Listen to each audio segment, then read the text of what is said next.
ایک روز حضرت سلیمان علیہ السلام نے سب پرندوں کو حکم دیا کہ میرے دربار میں آ کر اپنا اپنا کمال بیان کریں. ہر پرندہ بتائے کہ اس میں کیا کیا خوبی ہے, کیا کیا کمال ہے. سیدنا سلیمان علیہ السلام کے حکم پر سارے پرندے جمع ہو گئے, حاضر ہو گئے. سب اپنا اپنا کمال بیان کرنے لگے, سب اپنی اپنی خوبیاں بیان کرنے لگے. جب ہدہد کی باری آئی تو اس نے کہا, حضور مجھ میں کمال یہ ہے کہ میں چاہے کتنا اونچا اڑتا ہوں اور زمین سے کتنی ہی دور ہو جاؤں, حضور میری نظر اتنی تیز ہے کہ میں میلوں دور اوپر سے نیچے زمین کے ذرے ذرے کو دیکھ لیتا ہوں. اور حضور سب سے بڑا کمال یہ ہے کہ نہ زمین کی ہر چیز کو دیکھ لیتا ہوں بلکہ زمین کے اندر جہاں پانی ہو میں وہ بھی دیکھ لیتا ہوں. اور حضور سب سے بڑا کمال مجھ میں یہ ہے کہ اوپر پرواز کرتے کرتے نیچے پانی کا ذائقہ بھی چکھ لیتا ہوں, پانی کا ذائقہ بھی معلوم کر لیتا ہوں کہ پانی میٹھا ہے یا کڑوا ہے. حضور یہ ہے میرے اندر خوبیاں. کہنے لگا, حضور آپ مجھے اپنے ساتھ رکھا کیجئے. آپ اپنے تخت پر تشریف فرما کے ہوا پر سیر کرتے ہیں. حضور آپ جہاں بھی جائیں مجھے اپنے ساتھ میں رکھیں. میں زمین پر نگاہ رکھا کروں گا کہ جہاں بھی زمین پر میٹھا پانی نظر آیا کرے گا میں آپ کو بتا دیا کروں گا اور آپ اپنا تخت وہاں اتار کر اپنا دربار بنا لیجئے گا.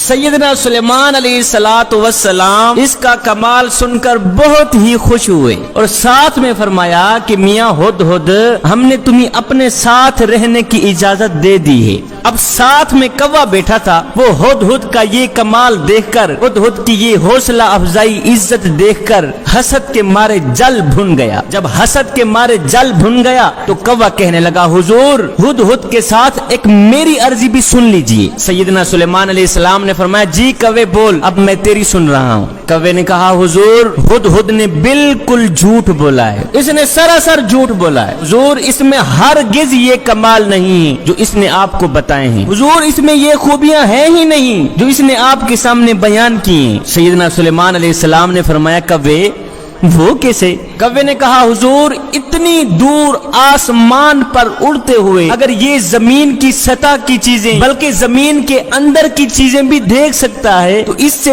پوچھا جائے کہ یہ پھر شکاری کے جال میں کیوں پھنس جاتا ہے. حضور اتنی دور آسمان پر اڑتے ہوئے اگر یہ زمین کی سطح کی چیزیں دیکھ لیتا ہے پھر اس سے پوچھا جائے کہ یہ شکاری کے جال میں کیوں پھنس جاتا ہے, کیا شکاری کا جال اسے نظر نہیں آتا؟ حضور یہ جھوٹ بول رہا ہے, اگر یہ اتنی تیزی سے دیکھ لیتا تو شکاری کے جال کو دیکھ کر شکاری کے جال میں ہرگز نہ پھنستا. حضور جال کے اندر جو دانا پڑا ہوا ہوتا ہے یہ اس دانے کو کھانے کے لیے کود پڑتا ہے, اسے یہ نظر نہیں آتا ساتھ میں جال بھی ہے. حضور اگر یہ اتنا ہی با کمال ہوتا تو اسے دانے کے ساتھ ساتھ جال بھی نظر آ جایا کرتا. یہ سن کر سلیمان علیہ السلام مسکرا پڑے.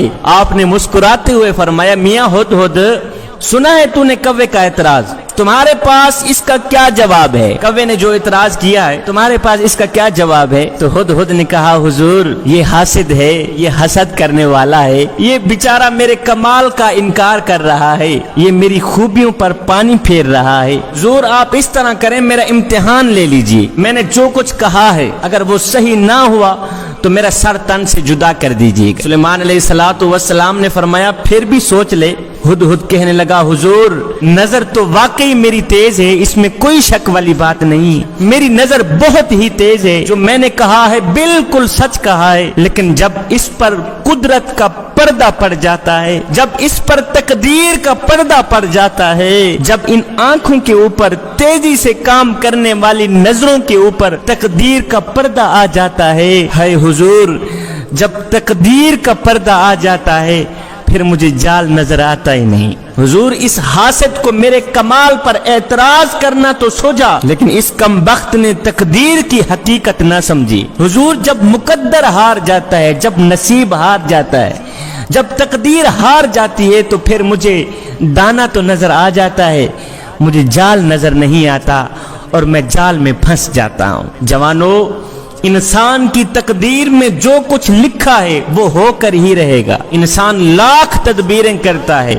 اور ان پر کامیاب بھی ہوتا ہے, لیکن بعض اوقات ساری تدبیریں ناکام ہو جاتی ہیں اور کامیابی حاصل نہیں ہوتی. جوانوں, ہر کام عقل سے کام لینا چاہیے تدبیر سے کام لینا چاہیے، لیکن یاد رکھیے خدا تعالیٰ کو کسی بھی صورت میں بھولنا نہیں چاہیے۔ ہزاروں تدبیروں کے باوجود بھی بعض نتیجہ جو الٹا نکلتا ہے، یہ انسان کے لیے ایک تنبیہ ہے کہ تم اپنی عقل اور تدبیر پر ہی بھروسہ نہ رکھنا۔ یاد رکھنا ایک طاقت ایسی بھی ہے جو تمہاری تمام تدبیروں کے ہوتے ہوئے بھی تمہیں کامیاب نہیں ہونے دیتی، اور وہ طاقت ہے خدا کی طاقت۔ دیکھیے آج ہوائی جہازوں کے، ریلوں کے، بسوں کے جو حادثے ہوتے ہیں، ان مکمل تدبیروں کے باوجود بھی، ان مکمل انتظامات کے باوجود بھی جو حادثے واقع ہو جاتے ہیں، بحری جہاز ڈوب جاتے ہیں، ہوائی جہاز گر جاتے ہیں، ریلوے ٹکڑے ٹکڑے ہو جاتی ہے، یہ سب باتیں اس بات کی دلیل ہیں کہ ایک ہستی سب سے بلند و بالا اور سب سے بڑی طاقت والی بھی ہے، جو ان تدابیر کے ہوتے ہوئے بھی جو چاہے وہ کر سکتی ہے۔ اب اس حکایت سے ہمیں یہ بھی معلوم ہوا کہ کوا ایک حاسد جانور ہے، حسد کرنے والا جانور ہے۔ یہ کسی صاحب کمال کا کوئی بھی کمال سن کر جل بھن جاتا ہے، اور اسی طرح جو لوگ انبیاء علیہم السلام کی، اولیاء اللہ کی باتیں سن کر یا ان کے کمالات سن کر جل بھن جاتے ہیں، حقیقت میں وہ کوے ہی ہوتے ہیں، انسان نہیں ہوتے۔ کووں کا اگر جسم سیاہ ہوتا ہے تو ان لوگوں کا دل سیاہ ہوتا ہے۔